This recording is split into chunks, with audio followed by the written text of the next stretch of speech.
This, I am hyped. Just need it to decide when it wants to go. Come on, YouTube. Come on, YouTube. You can do it. Anyway. Alright, cool. Looks like things are live. So let me send out some links. Anybody who shows up, see whether or not this goes well this week. So you still have those weeks sometimes where maybe people are busy or whatever, and then they don't come to they don't come to the show. But that's completely understandable when it does in fact happen. So we'll see. We'll give it a couple minutes. See who wants to pop up. See who wants to come chat. What's up, Jared Punch? How's it going with that new Red Eyes picture as the new avatar? Do you know when that set comes out? I haven't looked yet to see what point exactly, like when it's released. But I gotta figure that out at some point because I do want to buy that card. Oh, my cat is knocking my trash can over. Thanks a lot. Go. Hey, go lay down. Go lay down. She has this weird obsession with corn dog sticks. So I just had like 10 minutes and I really wanted to make something to eat really quick because I hadn't had lunch, but I was too lazy to make anything. So I just made corn dogs, and I keep forgetting to. I swear I'm gonna have to like. Anytime I get corn dogs, I'm gonna have to go in and immediately dispose of them, like take them out take them outside to my trash or something. So this cat doesn't stop.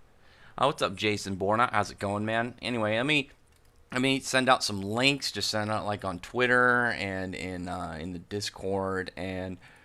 Get to the discussion at hand. We'll talk about some of the chapters, talk about some of the stuff. I didn't stream last week. I was a little bit busy.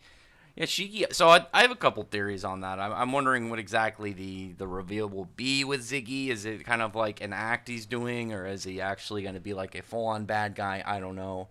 It's definitely going to be a really fun plot line. I'm pretty hyped to see that, and we'll probably both see and finally get information on like what did Ziggy do to have this Demon King title, because obviously he was a big deal, and at some point he was apparently so I want to say infamous and powerful that he got the title of Demon King.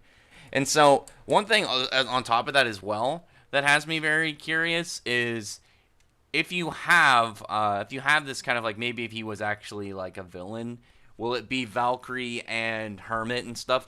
Maybe they didn't see it that way because they're maybe something programmed into them, or maybe they didn't have it recognized within their systems. I don't know. It's a plot line that holds a lot of potential, and we just gotta be patient, wait for it to fold out. But it's one that I am very much hyped to see, and I really want to see what exactly Hiromishima's plans are with this, just because of the fact that if it happened way later, I think I would be more like inclined to believe that it was maybe some setup for Ziggy. But I think it's happening so early, and that this is clearly the at least as far as we know, of the overall main plot of the series, that this is going to be like much more widespread than it just being like gray with silver in Tartaros. I think it's going to have way more of a large-scale effect on the series, way more of a large-scale role. Like, maybe, like, throughout the series, we'll see, like, chunks of, like, parts with Ziggy and his influence in different, like, sectors in space or something. But as of right now, it's just a waiting game to see, what exactly where exactly he takes this. So, I'm really intrigued to see where this goes next, as well as because of the fact that Eden Zero has a lot of time travel stuff. Will there be like times where we get a time travel portion where like Shiki runs into Ziggy at a much younger point in his life, like maybe like I don't know what, like 20 something years further back or something along those lines. Maybe see like the Shining Stars when they were with him as well. That might end up kind of like revealing some larger scale thing that it's going to open up a more questions, I would imagine, in the series than answers at that point, until we get a full on like all out explanation of what's going on. I don't think Pina will go with Ziggy, but what a shock there'll be if she goes with. I don't think she'll go with him. Here's the thing: she is the mascot character of the series. I highly doubt she's gonna leave. I mean, I think the chances of Ziggy straight being a bad guy with no real secret like secret reveal reason why he's doing this I think that's more likely than Pino be like switching over and being over there.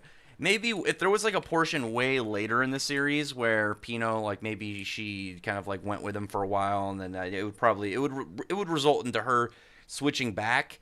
But I don't think that she's gonna she's gonna go over with him. That's just my guess. I don't that's just where I kind of like see this right now with Ziggy and stuff and all this stuff going on right now with setting up this apparent machine uprising. Space Terminator hyped. It's gonna be awesome. Space superpower Terminator. Y'all, the badass skeleton cloaked man who controls gravity. But once we get to that point, I think it's gonna be like I think when we get to like much more larger scale effects, that it will maybe reveal stuff about Pino. I don't think Pino's gonna switch. It'll probably find out like why Ziggy had her made or why he made her, and then like certain aspects of her story, and maybe she's more important to like whatever plans he's got or something, or maybe there's like more of a reason than just Pino being a cute little robot girl, like but as it is, I don't think she's gonna switch. I don't think she's going to she's gonna go onto Ziggy's side at all. That's one of the things I just all around don't think will happen. Best Ziggy voice acting Japanese would be All Might or All for One. Oh, he's old. Like, I mean, no, he's a robot, but he's like constantly stated, as Ziggy or as Shiki's grandfather. I feel like he's gonna have to have much more of a kind of like older. I think the guy who voiced Hades actually would be really good for him. He has that old devilish kind of vibe to him. I think something like that. I don't know if All Might's would do well. I think his has more of a bolsterous kind of presence to him instead of what I think Ziggy should go for. And just my personal opinion. But yeah, I gotta post on the Twitter of like, hey, come to the stream, come to blah. I'm trying to think of what to say. I think I'm just gonna be like, back to the weekly stream. Come ask questions if you got them. For me. Heart. Anyway, let's see. Fairy tale. I'm putting in the hashtags fairy tale. I gotta put in the 100 Years Quest. I'm hyped for this 100 Years Quest chapter. I actually, I forgot to do the 100 Years Quest chapter initially, like the predictions, just because last week I didn't have like off the top of my head like many predictions of like what's to happen. That's why I kind of went with when it came to the chapter. I had much more of like a broad idea, kind of a much more kind of like set of like this is what I think is going to happen and where I want it to go instead of very specific predictions, because we left it pretty flat. I don't want to say flat faced, pretty halt. No, that's not good. Pretty steadfast. I don't know what to say. We left it in a spot where there, it ended with Jellal, doing the whole part about, him and Urza. So there wasn't anything of like setting up for the next chapter, kind of like, when we, right before they got to the Doom chapter, that, oh yeah, Carla got, covered in these spores. Stuff like that, where it's like, oh, crazy, this is what's going to happen next chapter based off of this. I mean, obviously, what we do know, it's like, oh, that, the God Seed Alderaan seems to be getting weaker each time when the God Seeds fall. So he'll probably be, weak enough for Natsu to fight next chapter. And then I still don't think they're going to beat the actual Alderaan this arc. I think that's going to be something for later. I think it'll be really weird to bring back Alderaan. Have it pretty. I think out of all of them, like right now, his is one of the most interesting backstories. The fact that he tried to go fight Acnologia 100 years after he started his whole genocidal campaign. And he's clearly got a higher end position. Like Celine sees that there's something bigger that if he's up, then stuff's gonna happen. So I think that him going down this arc, I don't like. It would really depend on how they use it. But even Kaiju Gajil, I don't know what he's really gonna do, because it's not like him being a kaiju is gonna increase his magical power. It should. I would imagine it would increase his strength proportionately when it comes to physical attacks, but I don't think that's going to be enough to stop Alderaan, because this isn't just Alderaan like normal. This is a buffed, way more powerful and Dragon God Alderaan. And if all it took was Brandish and Gajil to beat somebody on level with Acnologia, I think that'd be kind of wild, to be perfectly honest. What's up, AJ Morningstar? Shamik, how's it going? All Might's voice actor did a God of Evil from Blaze Blue.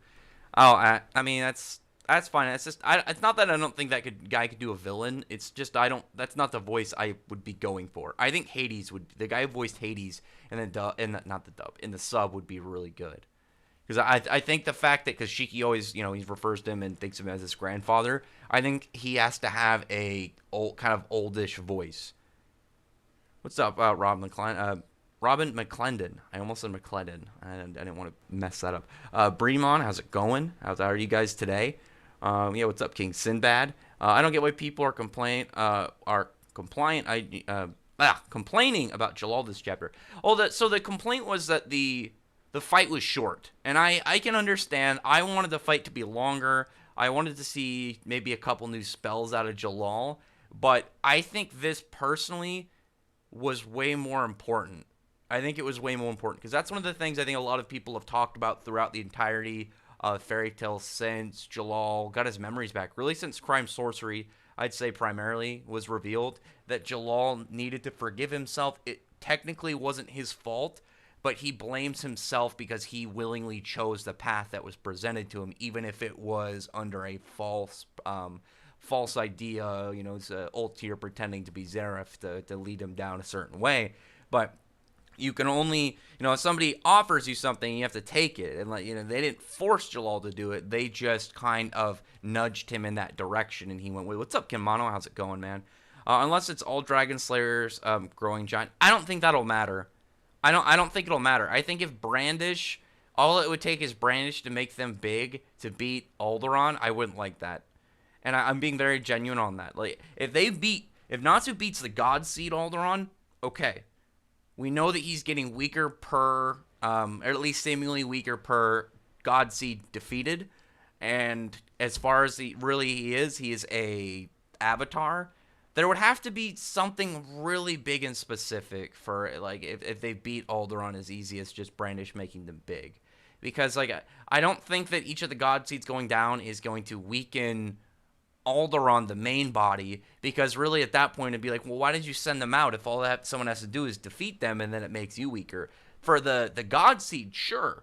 That's the God Seed. That's like some weird creation that he had, and I don't imagine that they've been defeated before. He probably, because it's the first time he woke up, so I don't imagine that they've really have a lot of combat experience, so he probably wouldn't know that, and I could see it being like, oh, he didn't know that for, how they would defeat the main Alderaan body, but I think that would be too easy.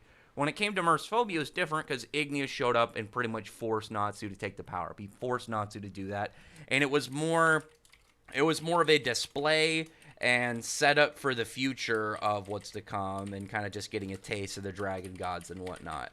But I feel like if they defeat Alderaan that easily, it'll really de-hype the other dragon gods. Because like I said, with Ignia and Mercephobia in that specific situation, that was fine. I thought that was interesting. I thought that set up a lot of stuff and put up not a pedestal, kind of just like a potential spot, like a potential preview when it came to Natsu's like power further along the chain. So getting to that, it's like, okay, cool, yeah, we got a lot of like setup, we got a taste of some Dragon God stuff. I mean, like, the main cast, the main crew, that even though they didn't use like certain things, like obviously Urza didn't use her like her dragon slaying sword, she didn't use the the fire and ice swords that she has. Wendy didn't use her Irene power. There were power ups that they had, but the fact that they were still putting in a ton of effort and they weren't even really doing anything to a half-powered Mercephobia, I think it's kind of obvious that they wouldn't be able, even with the power-ups that they had, they wouldn't have been able to defeat him. It was only because of Ignia. Really, it was a combination of Ignia and Natsu's latent potential kind of combined that really made him capable of just shit-stomping Mercephobia. But I also think, personally, that the fact that Mercephobia was pretty much just acting as a rampaging monster at the time, and he didn't have any wits about him, I think that also played a factor into it. Because I think I personally think if he had his full intelligence, that he would have been a way better fighter. Because when it comes to like the When it comes to the dragons in Fairy Tail and the Dragon Slayer types, Dragon Slayers are a broad. They have a very I don't want to say niche. They have a very specific general style. They have a very durable body. They have the ability to fast regen and fast regain stamina and magic based off eating their element, or I guess attribute, because some of them are elementals. But each of them have their own perks, and they're also primarily, for the most part, melee combat orientated. They're very battle mage centered, but each of them have their own things. Wendy's has, she's got her enchants and buffs and whatnot. Fire Dragon Flames can burn magic, and you have like Shadow Dragon magic, which seems to be able to turn intangible. Each of them have their own perks and their own kind of thing. I mean, also look at Alderon's. At least seems, I would guess, just looking at it, that wood dragons would either be something about their size, knowing how Alderon got really big, or has something to do with creating familiars. That's just my guess. But each of them seem to have their own perk, have their own thing, and I don't really know. Like I don't really know where that would benefit anybody. I kind of lost my train of thought a little bit. I'm trying to figure out where I was going with this. Shit, where was my train of thought? I started just talking about Dragon Slayers, and then I got completely sidetracked. Before I read any more comments, let me try and get where I was thinking. Shit, what was I saying? I completely lost my train of thought. Somebody, let me think. Somebody remind me in a second. Oh my god. Let me read these, and then I'll kind of go back and try and figure out what I was saying. I completely lost my train of thought. What is next after the Alderon arc? Selene. I think Selene is next. I think Ignia is going to be the last one. At least the defeat, because I think out of the 5, obviously Ignia's got the... Oh yeah, I know where I was going. When it comes to each of them, their styles, that water dragon abilities seem to be very technique-based, very wide-range AoE. And when we saw, like, Mercephobia have that, he literally pulled the ocean. He pulled an ocean out of the water, or out of the, literally off the ground, compressed it into, like, this disc of water above him, and then could compress the water into beams and attack people, and then do various things with it. So when you have a very technique-based fighting style, obviously, if you aren't fighting as like, intelligently and technique-orientated, then you're not going to be doing as much. Like, imagine if Mercephobia had his wits about him. He could probably have done more than just a disc. He could have probably made a water dome around them and then attacked them from every single angle. There was a lot he could have done that I personally think that if he wasn't just, an unhinged monster at the time, then he would have been able to do way more. I don't really see how they're going to defeat Alderon currently. I think there's definitely potential in them. Obviously, Natsu's Ethereus Dragon Force and like that power eventually that he'll be able to kind of like grasp fully, and like I get there's some other character, like the other character stuff, but I don't think anybody really otherwise has any hype that would put him up there. The only other character I could see having like a absurd power up currently visible is if Lucy gets all the keys and then unlocks does like a Stardress mix of all 13 keys and then gets like a Celestial Spirit King key. Like I could fully see the Celestial Spirit King having a key crafted to give to Lucy. There's also a lot of questions. I know there's been some theories of that, like maybe Selene created the Celestial Spirits. Maybe Selene could give Lucy, like maybe make her a Celestial Spirit King key, something like that. If she has like a mix of all the major, like the Golden Gate keys, the Black Key and Celestial Spirit King, I could see her being super high end as well. But they're the only ones right now. I mean, anybody can any of these characters could just increase in power level and climb the ladder.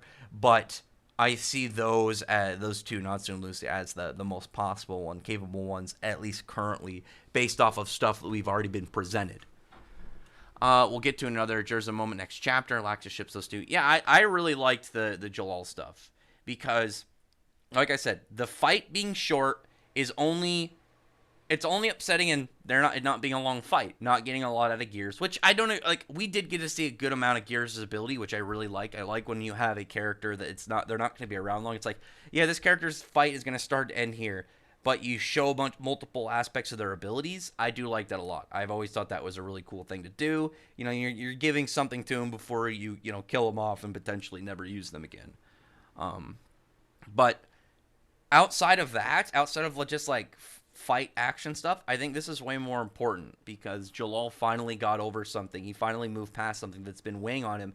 Keep in mind, in the fairy tale world, this has been 9+ years for Jellal, and obviously it's actually been kind of close to that in real time. But obviously we're readers and we're seeing it chunks. He was dealing with this in real time, constantly thinking about all this stuff, and now he's finally moving past that. He's instead living for something from the future instead of dwelling upon his past. I really like that about the chapter.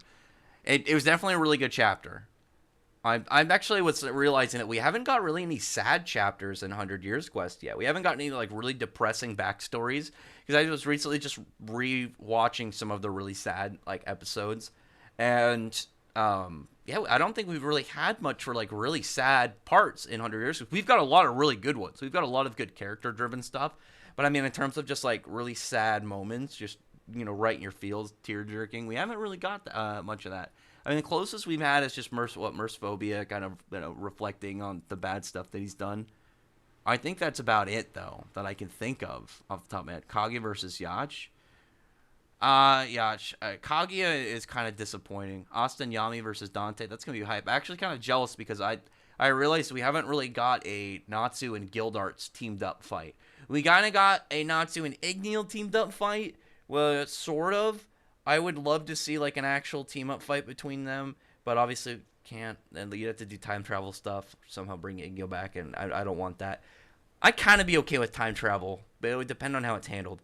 But I think Natsu and Guildarts would be a better fit, and I think that'd be really cool, especially because they'd be like, for the most part, you could have them be about on par, and then like even show Natsu like slightly stronger with popping like Dragon Force and stuff. And I think it'd have a lot of emotional weight if Guildarts like acknowledged that about him. What's up, Guillotine? How's it going, man? Wait, do you mean Urza can see Irene, or Wendy can only see her? Only Wendy seems to be able to see her. Makima or Zeref? I like Zeref more. Makima is way more intimidating. Because one thing about Zeref is an intimidating character if you live in the world and know about Zeref and you know what he's capable of. He does not display himself very often as being intimidating. We've seen the panels, obviously, when he's flexing and being very terrifying, but that's not the general theme that he's presented around. It's more of how he didn't want to be a villain. He's a kind of this tortured soul that was being forced to become a bad guy. Whereas Makima is constantly put in a terrifying spotlight and just made to look like an absolute unhinged monster, but at a calm, psychopathic, like potential cannibal level. Like, Makima is fucking intimidating. She is terrifying. If I met both of them, like, Zeref is very powerful, and like, if you know about his history, obviously he's intimidating and you know what he's capable of. But like, if you just met Zeref, you'd think he's a nice guy. He comes off, I imagine, most of the time as like a pretty nice dude, and he wants to be a nice dude. Makima is, the look that Makima gives just by default is intimidating, because she has this look on her face like she's constantly trying to figure out the best way to skin somebody alive. Like, she is an intimidating ass woman. I really like Makima. I think she's an excellent character, and I'm really hyped to see what the overall like plan is that Fujimoto does with her. I did look a little bit of the spoilers. I haven't looked at like the full chapter. I don't know if there's a full description. I saw a little bit. I'm not going to spoil it, but I am hyped. Do you think Asa and Yami are gonna do if they want to defeat Dante? They're not beating Dante. The Dark Triad are not going to lose until the end of this arc. This is the opener. I know some people are like, it's been 20-something chapters, but keep in mind, for the most part, like, the Elf Resurrection arc, it was the ending to a long setup. Like, everything, like, really, when Black Clover's over, I really, like, assuming it's going to be around 700 chapters. I'll just assume something around 700 chapters. You have what I would consider the first saga. You have all the stuff with the elves. And then I think after that is going to be the Spade War. And I think this is going to be I think this arc is going to go on, or this saga is going to go on for another 200 chapters, and it easily could. And I really see as everything we've gotten so far of the time skip is just the opener. We're getting a taste of the Dark Triad before, they go do their own stuff in the back and are presences that aren't going to be defeated for a long time. The only way I could see them not being defeated by the end is if they aren't really the primary bosses. And the primary bosses are going to be some big deal devils that show up. Like if, say, they do succeed and get and, cut the world or the gap open and let all these demons and devils in. And then it would just depend on whatever arc comes after that. But as far as I would be concerned, I see right now in the whole Spade War, this is just the opening arc. Think of Black Clover in the first 20, because it started at chapter 228, somewhere in the 230s for the time skip. Think of the first 25 chapters of Black Clover. We were only the invasion of the capital from the Eye of the Midnight Sun. This is just getting the taste. This is just getting the taste of things. The only way I could see Dante dying, and being taken out is if somehow during that they decide to make Asta a new member of the Dark Triad. That's the only way I could see if they beat Dante, and the only way I could see people winning in the argument that Xenon is the strongest Triad. I mean, if that happens, there you go. But I don't see it that way. I don't think Dante's gonna die. I mean, especially the fact that Dante is built from the same mixture as Tabata's previous main character and main protagonist or antagonist from Hungry Joker. If you go look at Hungry Joker, Dante has a very similar personality between Haji and I think is his name, and Killed, and even their powers, gravity and body manipulation. Those were their powers. And what is Dante? Do you know underrated mage? I know of him. I don't have any personal beef with him, but I'm not a fan of his video style because he likes to do a lot of clickbait, and I don't like that very much. I mean, he can do whatever he wants, but I don't know. I don't like the false stringing to the fans to try and just get him to click and making it out like you have some big news. And if you did that once in a while, it'd be different, but I don't know. I don't like that he always does it. But like I said, he can do whatever he wants. I disapprove of his style. Let's see. So Natsu versus Godseed Alderaan, and Gaji versus Dragon. I mean, I think Gaji's gonna try. I don't really know what he's gonna do. Here's the thing: Alderaan shouting, shattered mountains and cleared out the sky from hundreds of miles of clouds that he drew in just from being there. He breathed in, pulled all these clouds to completely cover the sky, and then shouted and completely cleared out and literally split mountains just from the force given out from his vocal cords. Alderaan is extremely powerful. Alderaan is ridiculously powerful. And especially, I don't really see what Godchill is going to do. And that's one of the reasons I just don't really see them defeating him this arc. And because, even if you took all of Fairy Tail, you took the entire guild, pumped all their power into Natsu, I don't think they'd defeat Alderaan. I don't think they'd beat him. The way I could see it is, if you went from, an idea of, the greater than sign power levels, you have Alderaan, and then you have Acnologia. Obviously, Acnologia is better than Alderaan.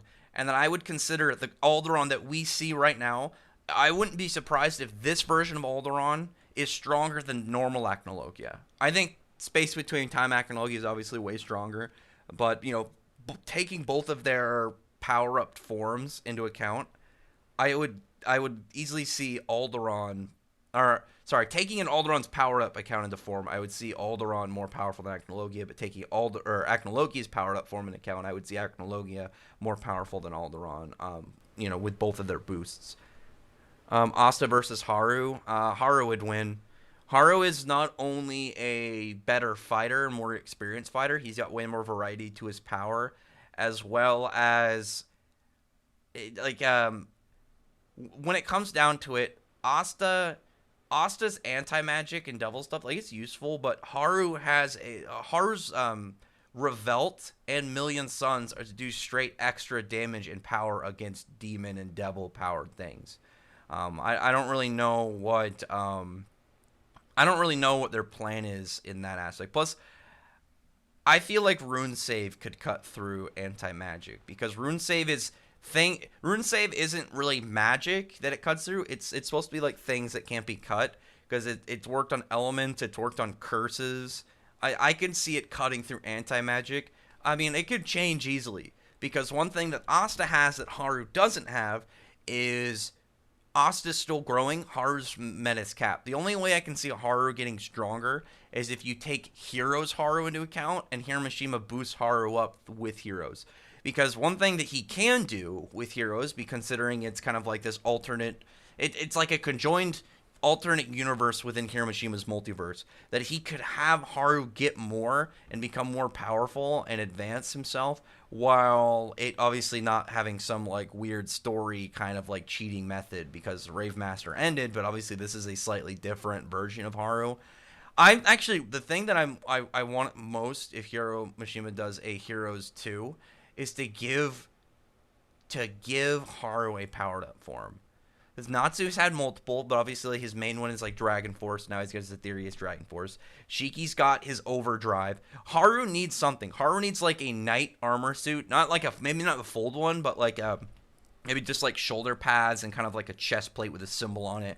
And like a helm made of light or something that really kind of emphasizes, he's he's a hero of light. Because each of them are very set in their own styles. Like, Haru is much more like a hero. Shiki is seemingly, from what I can tell, like I think he's gonna go more along the lines of like an anti-villain, which if you don't know, it's kind of like how you have an anti-hero. They're like they're a good guy that does sometimes do bad guy methods.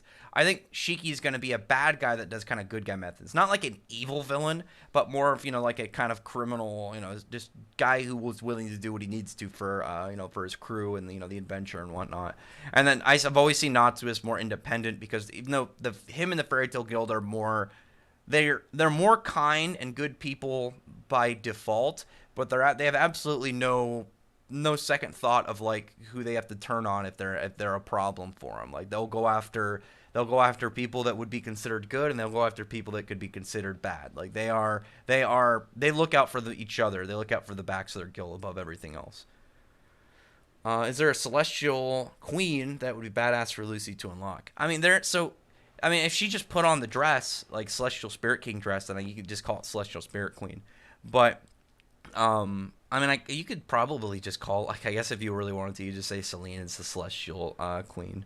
There is a star, like, sword set that's in one of the Monster Hunter games Hiramashima designed that I think has a lot of obvious references to Fairy Tail with, like, it's very space and key themed. And I think it actually has some of Lucy's keys on it. So I would imagine that if he does like a Celestial Spirit Queen dress, it might refer to that design. I would hope. Maybe take it and just buff it up a little bit, make it look a bit, maybe, actually it's pretty clean when I think about it. So you could probably just do that. I would love to see a team up between Laxus and Guild Arts. I would rather have Natsu and Guild Arts. If it was going to be Laxus and somebody, I don't know. I'm trying to think. Because obviously, if it comes to just, like, duos, like, Urza, obviously, you're going to want either Urza and Jellal or Urza and Mira Jane, Gray and Juvia, or Gray and Natsu. There's the kind of ones in there that I think would work. But for Laxus, I could see Natsu and Laxus, but I'm trying to think of who I would rather see as, like, an ideal duo. Actually, I would really like to see Wendy and Laxus, because then you'd have the big boy Dragon Slayer, and you have, tiny Wendy. I think that actually would be a really cool setup if you had those two fighting and as a duo. That'd be great to see. Theory, Black Dragon Cavalry got their powers by eating the Armagnum Logos. I mentioned that a while ago. I brought that up. I think I brought that up before we got the Black Dragon Cavalry. That was part of my initial idea of like how the Dragon Eaters were formed, is because I was bringing up like what happened to Akmalogi's arm. I don't remember if I brought that up in a stream or if I did a video on it, but I've brought that up before. I definitely I've been on board with that, because I think it'd be a really interesting way to use something old that happened and advance current events. That's something that I think Hiramashima does really well with 100 Years Quest is having references and bringing references and callbacks to older events in the way that how they relate now to the story, and not just like, hey, look, guys, remember that time we went into Everlu's mansion and took that book, Lucy? No, it'd be like, it would have something to do with like, if it had something to do with like the E&D book, and then like, something that maybe Lucy had, like if during the point where Lucy was messing with the book, she thought of the time they went and got Daybreak, obviously Dear Cabby, but Daybreak is easier to say. If you had some reference to that of like how, oh yeah, where our journeys really started together by as with this going to get a book, and now I have to mess with this book or something in order to keep it going, something like that. I think Hiromishima's done great with that, so I'm really hoping for more stuff like that, but general callbacks and ways to take stuff and kind of move everything forward with it is probably my biggest hype, just because it's always fun. And I think it really rewards the people that pay a lot more attention to the series, and I've read parts multiple times and can remember certain scenes the second they see something that references to them.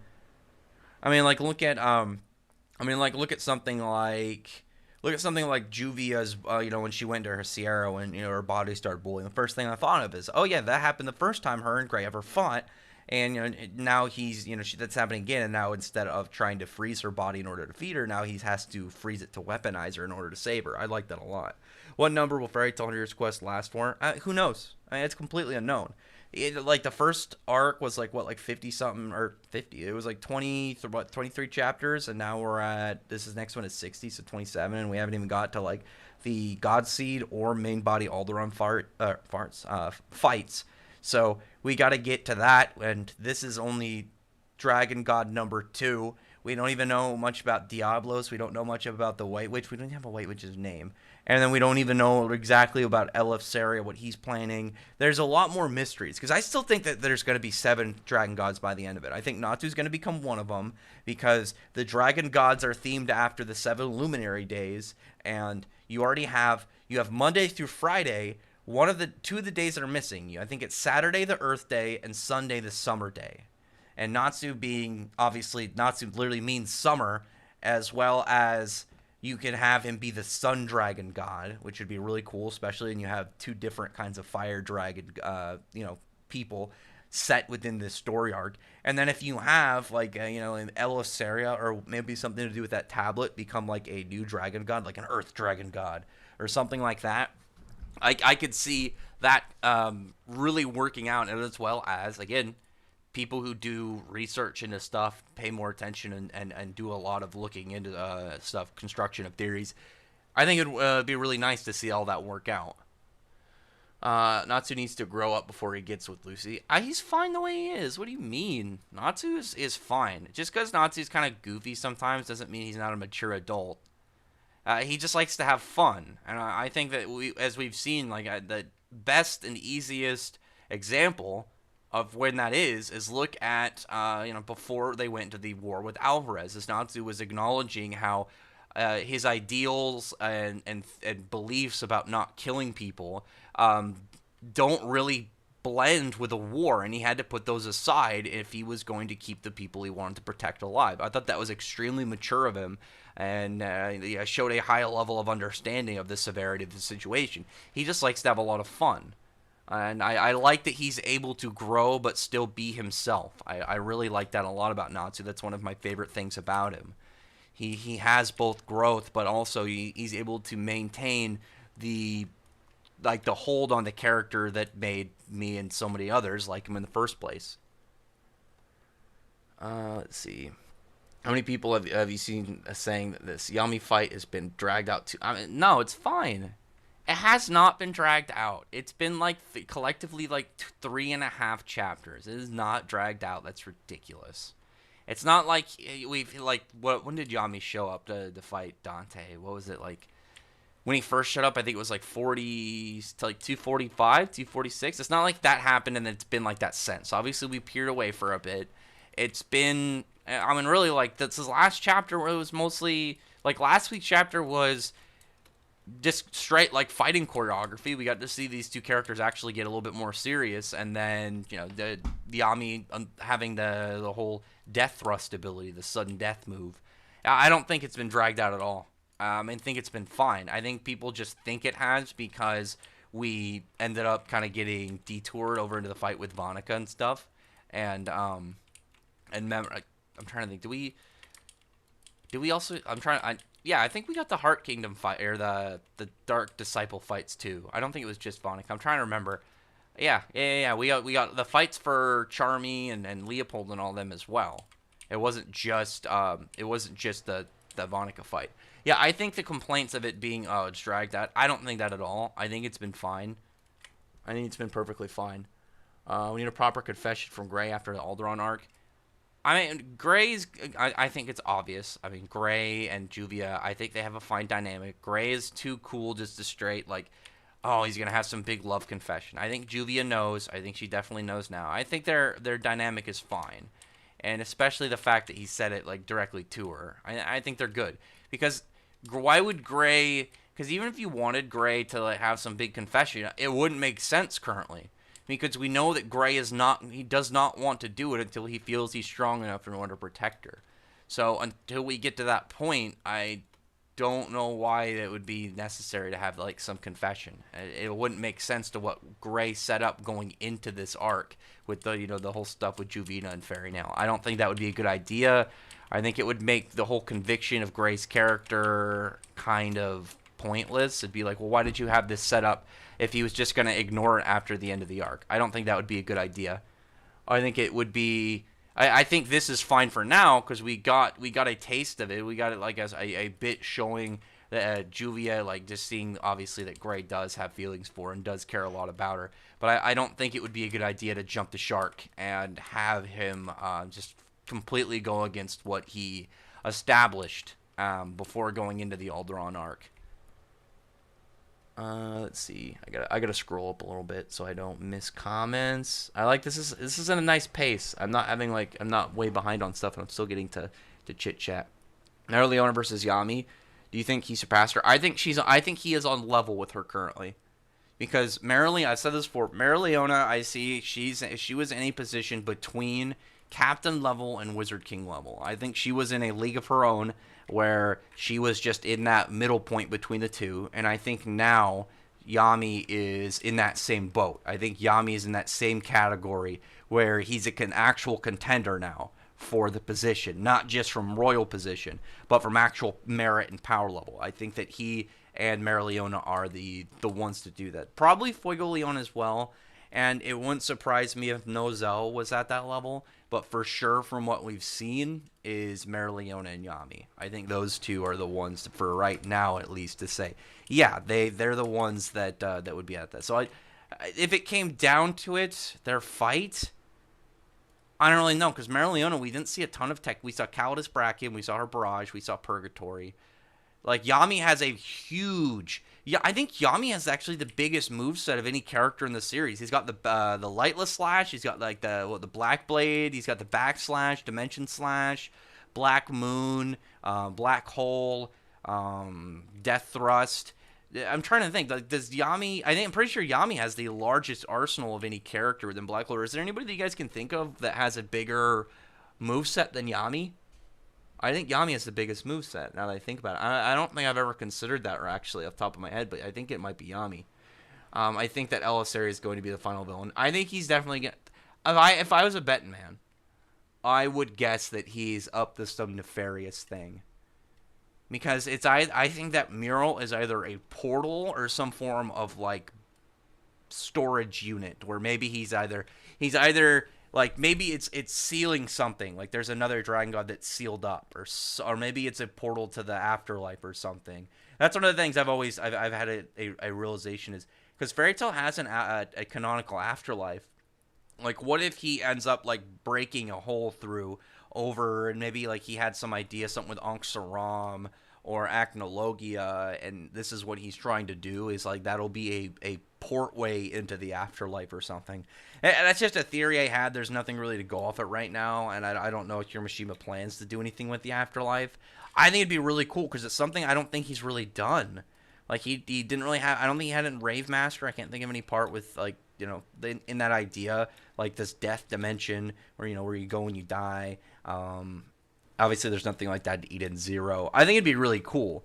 But it's either something like that, or like it's a seal and it'll open up, and then, somebody will come out, or it's storing up power from the dragon gods when they're defeated, and maybe Elisari will take it and become, like, young again. Or there's definitely some mystery in there about Elisari and this thing. I don't think it's just, oh yeah, he's just some quest giver. I think there's like the series 100 Years Quest, like the arc, then the saga literally started with him. Like the first couple pages were about him. He's a bigger deal, I think, than the current story kind of the current story. What word do I want to use? Current story. I just want to say, like, if you had a value points, I think his is not as displayed, obviously, as big as because he also created the guilds. I think Eleftheria deserves way more suspicion and like eyes on him to really keep people prepped and ready for if he does something nefarious. I think is the best way to say it. If he does something kind of shady or something that you might want to be like, okay, maybe we should keep an eye on this dude. Do you think Ziggy has a hidden army or somewhere, or do you think he'll build one? I think he'd build one. He either would build one or he's already built one. Something like the clones in Star Wars when you found out about him. What planet was that? Oh my god. Was it? No, it's not Coruscant. Oh my god, this is gonna bug me. I'm not even a big Star Wars guy. Like I had to pull away even from where I was invested in Star Wars after the Disney trilogy. But I'm trying to think, what is that planet called?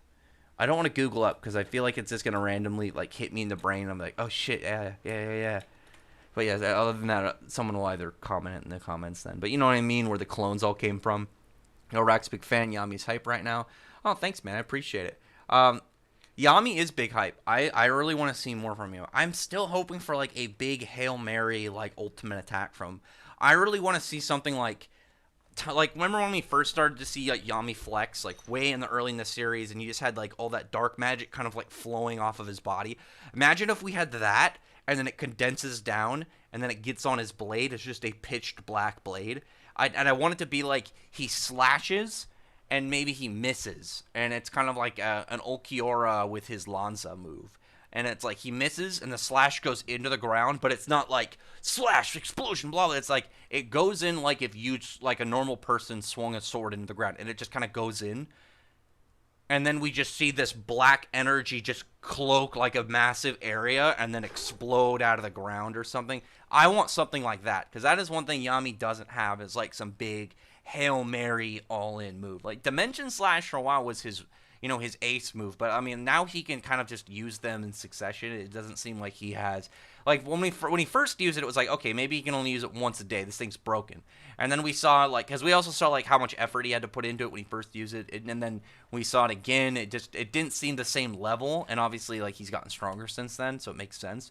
But I think a character should always have some big, this is my ultimate move. Like if I existed, or actually it's if I wrote a story and I had a character that like this is their ace move, and it's their ace move. Once you get to a point where like their ace move is like not as draining to them, invent a new ace move. You should always have an ace move. And I don't mean that from both the idea of like if you were writing a character, but also if I lived in that world. If you get used to an attack, like if Lucy like eventually like if Lucy was just able to go into her Stardust mix and use her techniques and they didn't drain her anymore, and it was just like, yeah, easy, I can stay in this, I can drop these attacks. If I was to be like, well, now I'm gonna do more than just 2 keys, I'm gonna go higher and higher. Always keep pushing, always keep trying to add that extra bit to it.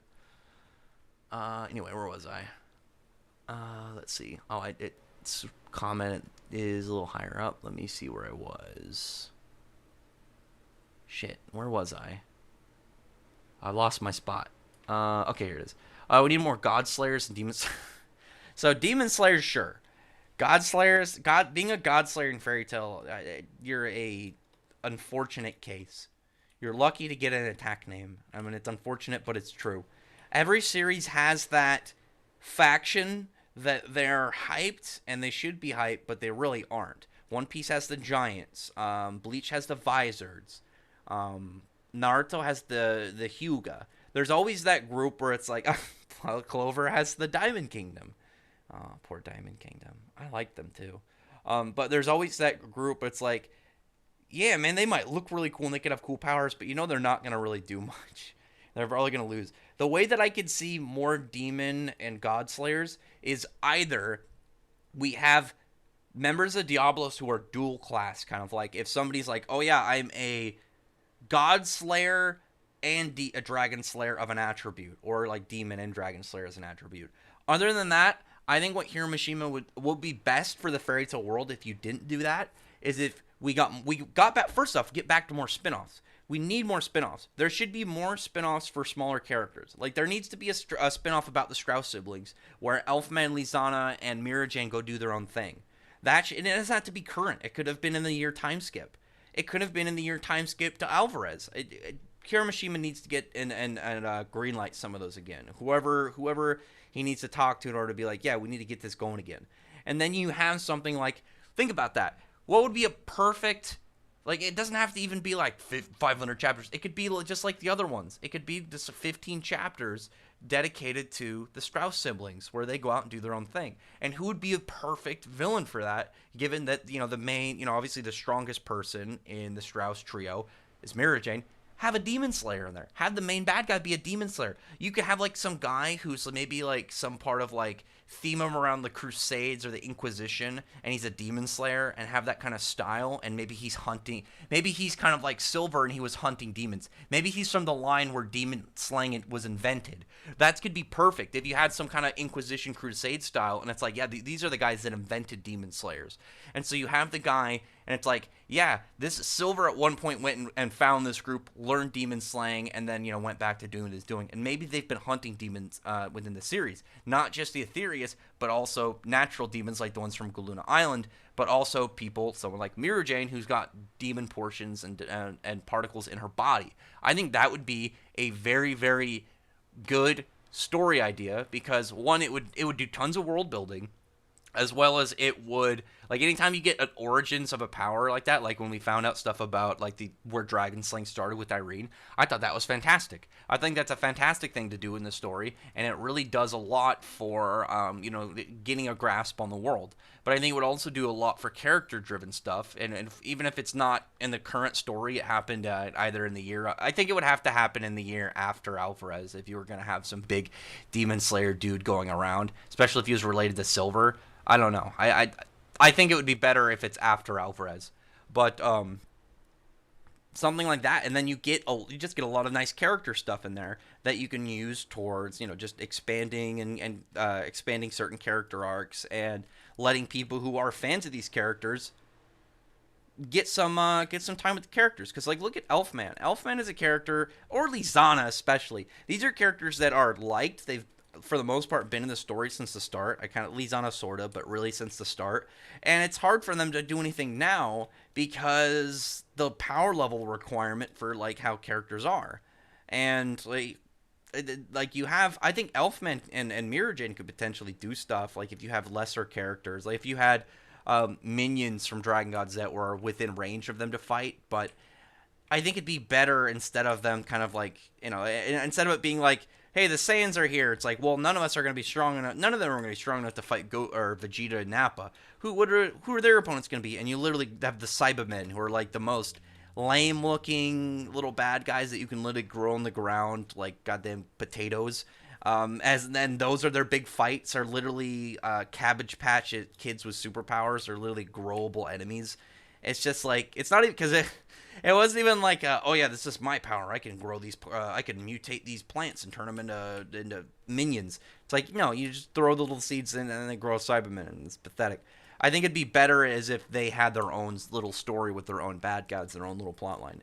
And you don't even have to have a crazy plot line for it. I just gave you one. These guys have been hunting demons, and it's like, yeah, they go out and did some easy quests, but these guys tracked them down, and they want to go after Mira Jane. And they're like, oh, we'll spare you guys, but we're going to take your sister away. Maybe we won't even kill her. We'll just lock her up and try and cure her or something. And then they could do some, like, oh, yeah, some family stuff. Like, they wouldn't do that. They're not going to abandon Mira and whatnot. You could do a lot. It just depends on if they would ever be willing to do it. I would love to do that. I could listen. I'm not a professional writer. I just wrote that story out in the span of a couple minutes, ranting on a stream, and it would work. It would give world building, and it would give tons of character information and build. Mishima should hire me. Yeah, but we do need more God Slayers though. God and Devil Slayers, primarily Devil Slayers. God Slaying is, I don't know. I think stuff like that, like other Slayer types, would be really more useful when it comes to if you did spin-offs. Like, imagine a imagine something with like Godzilla. If God, we got another volume of Godzilla spinoff, and he ran into a Iron Demon or Iron God Slayer, and that was his opponent or something. Or the missing 16 gods of battle from the Yakuma people, or the Yakuma people in general. That would actually be perfect if they did a if you did a another thing for the Twin Dragons of Sabretooth, and they ran into the Akuma people, and you found out maybe like where Jianma and Minerva's bloodline come from. We find out like why, maybe how they act is why Jianma had that whole mindset of like the powerful bloodline, and how his individuality was more important than his daughter and stuff and whatnot. And then we can have him summon some of those 16 missing deities that we have not seen. We've only seen two of them.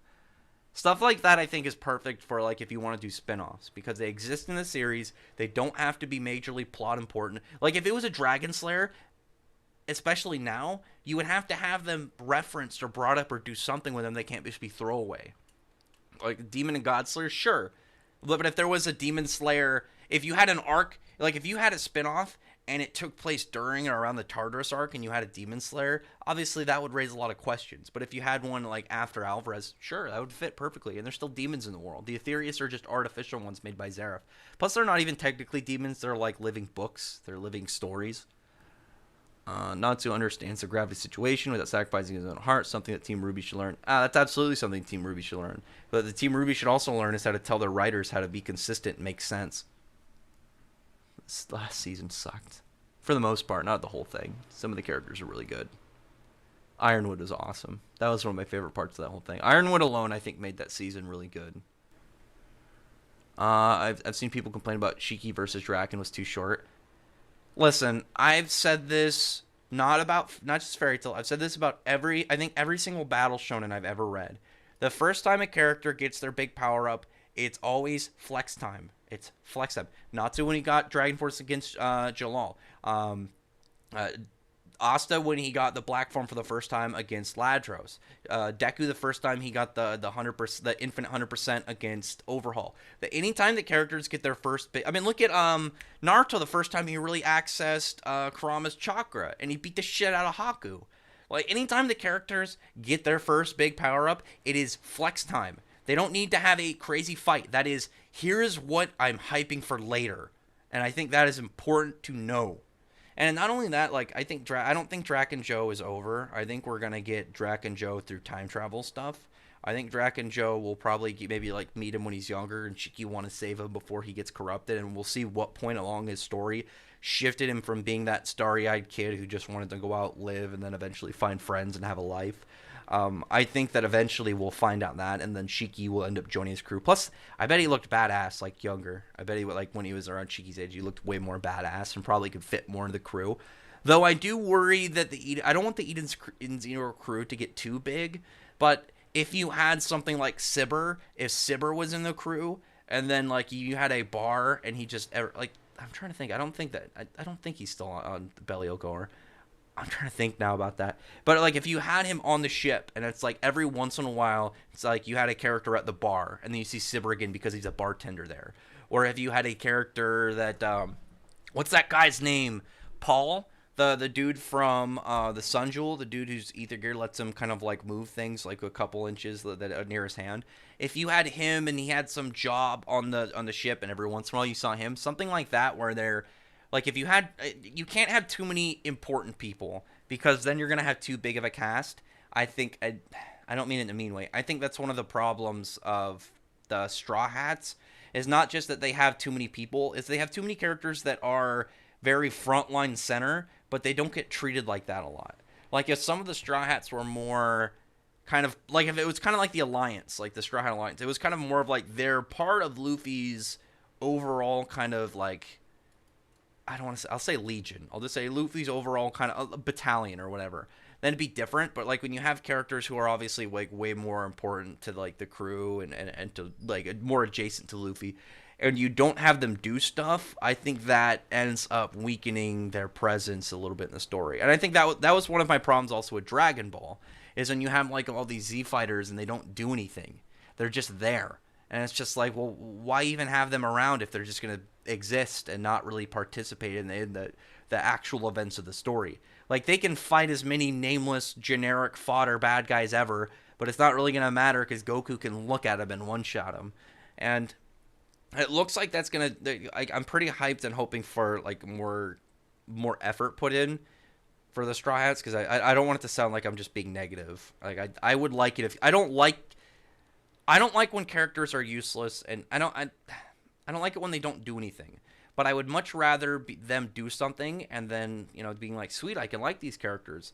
Again, like Sanji used to be my favorite Straw Hat. And then he kind of just fell into a state of constantly losing and then looking so... what's the word I'm looking for?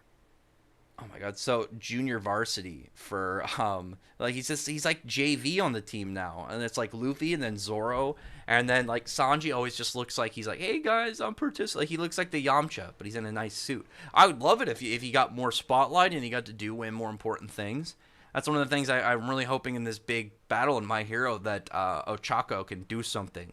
I would be much happier if I could stop complaining about her and be like, yeah, awesome. Like, she did these important things. She did this and this. She did some big important plot thing. I'd love it. I'd be much happier. It's fun to complain to a degree, but after a while it just becomes irritating. And not just to, obviously, other people, but to, saying it yourself. I would be much happier if they, if she did something. But, and that's obviously in back reference.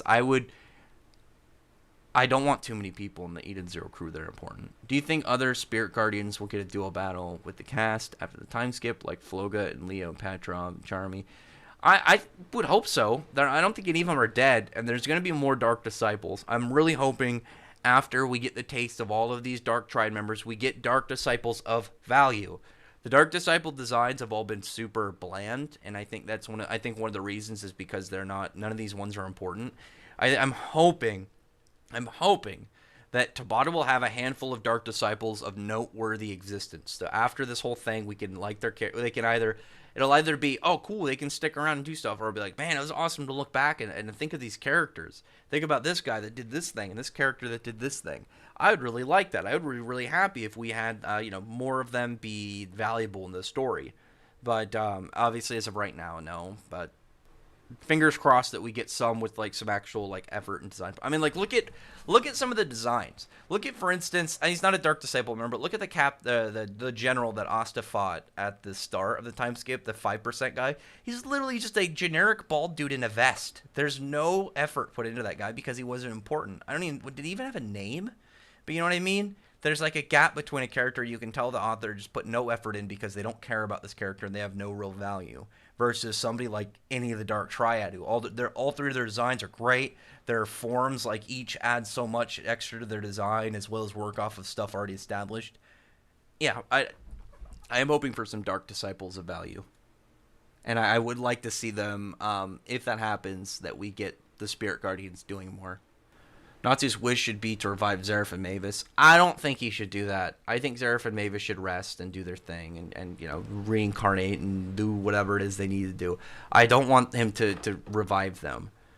I don't know. Plus, I think it'd be kind of backwards thinking for Natsu, knowing that Natsu's about moving forward and how hardships and the darker sides of life is part of living. I don't think that him wanting to revive Mavis and Zeref would make a lot of sense. If you had a character that wanted to do that, like maybe somebody out there really wanted to do that with them, sure. I don't see it being Natsu. Like, if you had some crazy cultist that really wanted to bring Zeref back and maybe like saw Mavis as like part of his existence, then sure, but definitely not Natsu. Draken Joe versus Tower of Heaven or Mark Urza. Probably. I want to say Draken Joe just because Urza didn't have a whole... Like, Urza was strong, but, like, for the most part, Urza's, like, fighting capability at the time was just... She had swords, and she could use a lot of them, and mostly defensive. But, like, obviously Draken Joe, like, with his alchemy, is going to be really, really capable of dealing with that. Because Draken Joe isn't... After seeing the Draken Joe fight... I don't think he's dangerous because his power level is high. I think he's dangerous because he's not only strong, but he's smart and knows how to use a very broken power. Especially the fact that the way he utilized it, I think, is what makes him as dangerous as he is. Just imagine Gacha and Luck dual fight. That'd be epic. Yeah, it would be. I really would like to see that. I want to see some light. I would like to see Gacha just in the back doing caster stuff, and so this guy, whoever they're fighting, has to deal with lightning bolts constantly coming at him, while Luck just going at him direct head on, like right up in his face. I think that'd be really cool. Death threats or dimension slash. Dimension slash. Death threats is cool, but it's literally just it's just a strong. It's just a big physical force attack. There's nothing crazy about it. It's nothing absurd. It's not like he did a dimension slash and then kind of like instead of it being a slash, it made it a lunge piercing attack to where it went like way faster in a straight line or something. It's just all he did was enhance his muscles so much with his condensed monozone that the physical force that he put out just pressurized, like it was a pressurized cannon. Both because Yami made him. Yeah, Yami's badass. How do you feel about Tabata's plans to make Black Clover as long as Naruto One Piece? I'm fine with that. One of the reasons that I'll say I'm fine with that, not just from obviously I enjoy the story, but Tabata has done a really good job at planning ahead and showing that he's laid out stuff from the start with an idea of the story getting as far as it is. And I really like I love Fairy Tail. I love Yu-Gi-Oh! I'm trying to think of just more like big shonens that I really enjoy. But when it comes down to it, like I think Hiramashima, like most, I know Oda, you have Toriyama, Kishimoto, Kubo. I don't think any of them really expected their series to get as big as they did, so they didn't plot it out like that. Like I know Hiramashima, like I think all of them. I know Hiramashima only planned for Fairy Tail to go around 10 volumes at most at the time of like early on in the story. I don't know what Oda's original plan was. I think he said it was supposed to be way shorter, but stuff with like the 7 warlords and the Yonko made it extend out way more. But there's always that kind of presence of like, yeah, they just logically they wouldn't have expected their series to get as big as they did. I think Tabata, I don't think he expected the series to get big. I think if he was just kind of looking at it being like, if it happens, I want to treat it like that. And that's why Black Clover has a lot of really good early foreshadowing, and you don't run into certain like short story problems and things that aren't too big, like obviously like trying to think like some of like Fairy Tail, like early on, like some of the wizard style seems way more old school magic caster. Like wizards are like more delicate casters, and then there are like traditional casters in Fairy Tail, but some of the parts, like remember when we saw the mercenaries with the Vanish brothers, they're talking about like the weakness to the age is the body. There's a lot of battle mages. Like there's definitely a majority casters than battle mages, but with the amount of battle mages you should know at least to a degree about like that there are people that are an exception to that rule. Like if it was Black Clover, sure, because Black Clover has like if I just to guess with no set numbers, just a guess, I would say that like in Fairy Tail you probably have like 1 in 5 is like a battle mage, maybe 1 in 10. Black Clover's like 1 in 20. Like there's not a lot of straight battle mages within the series. Like you have Asta, you have Luck, you have Marileona, you kind of have Yami. Like there's not a lot of characters who are just straight head in, ready to take as much damage in order to keep fighting. They're in melee range. They're just trying to unleash any form of physical attack on their opponents.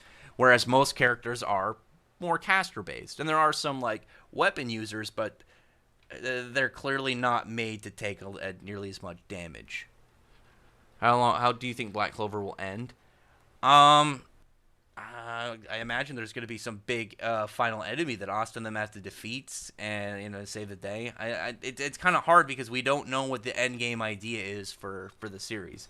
Like obviously, like in Fairy Tail, like before 100 Years Quest, you could say it was going to have something to do with Zeref's plans and Acnologia's plans, and somewhere along the line, it's going to have Nuts probably defeating some big dangerous dragon or something and saving a lot of people.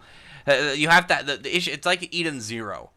There's not enough to really kind of like go off of. Like I think the ending. I think the ending of One Piece will be like some other little kid. I think it'll mirror kind of chapter 1, where some other little kid is out, wants to go out in the sea or something, and maybe Luffy gives him his hat or something.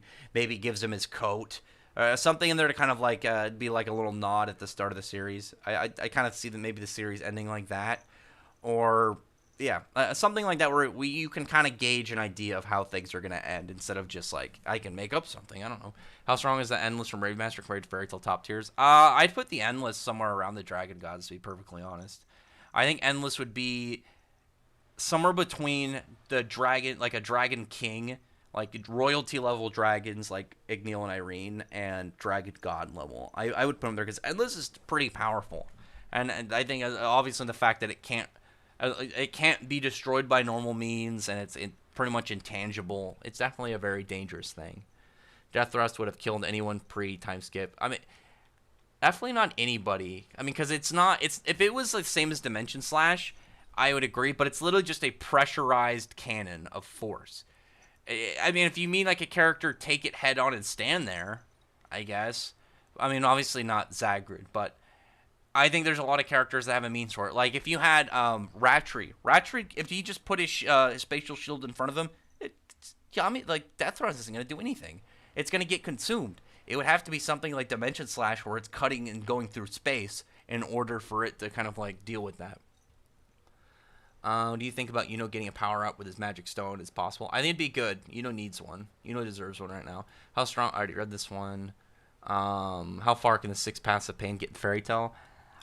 That's a little bit of a hard question, and not in the idea of like I can't answer that, but I mean like the 6 paths of pain, like the Deva path is obviously the biggest path, but the gap between them is huge. Like the Deva path is so much stronger than any of the other ones. Like it's the Deva path, and I think it's the Predapath. I think is the summoner one. There's the one that absorbs chakra is the other. Those were the two go-tos when I always thought of like the dangers within the 6 paths of pain. Deva path and the one that absorbs chakra, because obviously you have somebody that can absorb attacks. That's a pretty good power, very useful. I'm trying to think of like who exactly would be like, and maybe like some like I think they could get to around Hades, and then it would depend on whether or not Hades gets big attacks off, or if Devapath can destroy his heart. But I would have to figure out where Hades' heart even is. But I could see him being somewhere around that level. Anybody beyond Hades, I think, is too much for him. Like Mardgear or Spriggan, I think is too much. And especially, like I said, when you have the 6, most of them are not very powerful. The other passive pain are not very powerful. Obviously, Deva was the primary one and clearly the most powerful, but I don't know. I mean, plus this power, overwhelming force level is definitely dangerous, but like Deva Path's power is not, it's not a big deal in the Fairy Tail world. Like it's definitely useful in Naruto, but I mean like it's pretty much telekinesis. In the idea, you're pushing. I mean, it's pushing and pulling. It's not the same as telekinesis, but you know what I mean. It wouldn't be a big deal of a power in Fairy Tail. I think the thing that would be threatening is its just overall level of force. But I think Hades would do fine against it. Drop a Matarasu 100 and just take him out. Ellie's the strongest Rave character. I mean, in terms of straight power levels, I guess, but yeah, well, for one, I think the Star Memory is technically the strongest, but that's not a character. Yeah, but it's probably between Ellie and Haru with Revolt. Probably Ellie, but I mean, like Ellie is just raw power. She's not a fighter. She's not durable. She's not fast. She has no real combat experience. The clone planet is Kamino. Thank you. There we go. That was a while ago. Do you see Ziggy recruiting Elsie? I think they had a rundown at some. Well, no, we already know they had a rundown. I don't think she's gonna recruit, or he's going to recruit her. He might try and form like some form of alliance, but I don't see her. I don't see her just joining up. It'd be kind of weird to have her character when introduced, and then we haven't seen anything really about her in like 80 chapters, and then just have her join up with his crew. And I don't know. I don't think I really like that. I like her as her own thing, and to be perfectly honest, what I'm looking forward to most with her character, and what I really want to see more with her character, is purely the whole cat and mouse game that we have with her and Justice. That's, in my opinion, the most interesting thing. 1 second, I gotta message them real quick.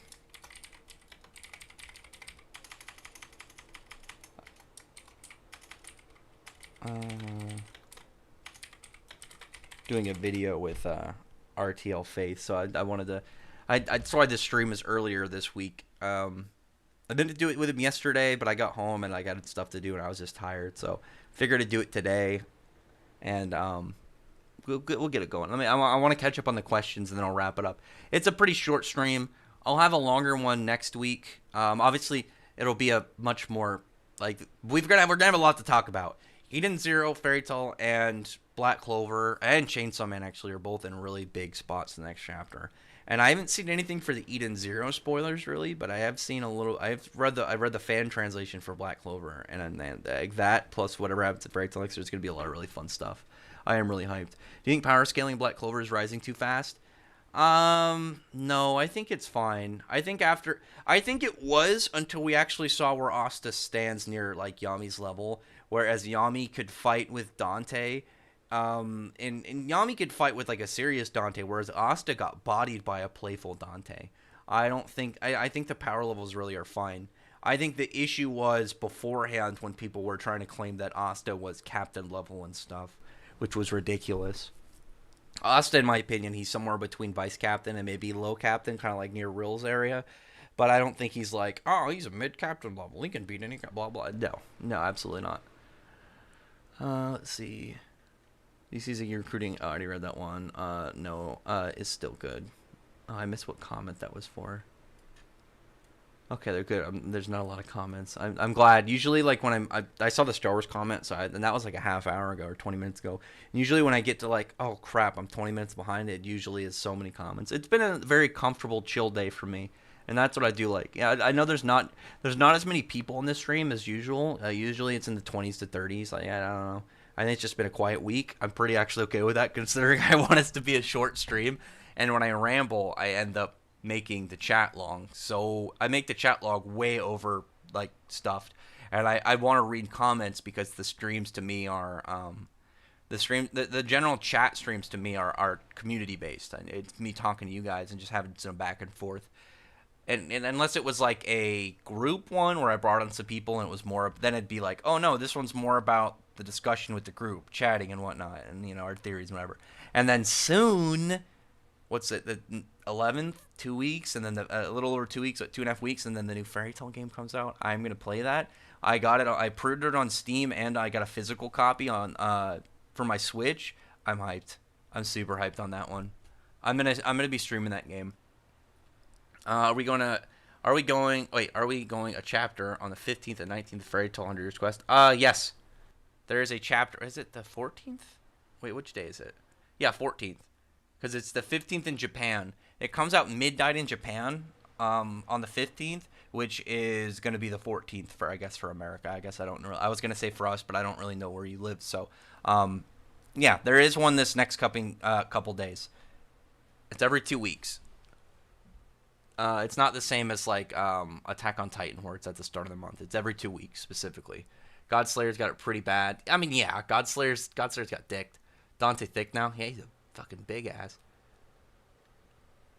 Do you think Celine would be attracted to Jellal? I've brought this up. I think she will be. Jallal's a very handsome dude, and he's got space magic. She's gonna be super into him, and I think not only is she gonna be interested in him, I think she's gonna go after him out of spite. Because Urza is the daughter of Irene, and Irene is the thing that created Acnologia and brought the dragons out of power. The dragons ruled the planet until the war started, and the dragons that were pro-human were drastically outnumbered. It was only because of dragon slaying that they got the favors turned in their on their side, but ultimately created Acnologia. If it wasn't for Irene, then the dragons would still be pretty much on the have taken over the planet.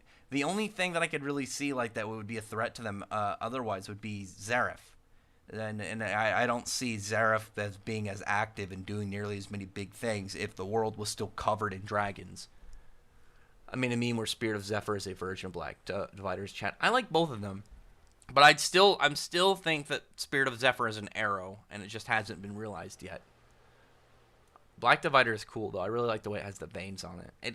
Spirit of Zephyr would be so much cooler if it ends up being an arrow. What if Yami made an attack that mixes Dimension Slash and Death Thrust? That's what I was saying. If Death Thrust was like that, or it was like just a big piercing beam of like dimension-cutting dark energy, it'd be different. Dante versus Hades? That's what I said. Hades. Well, no. That was in reference to Pain. Hades versus Dante?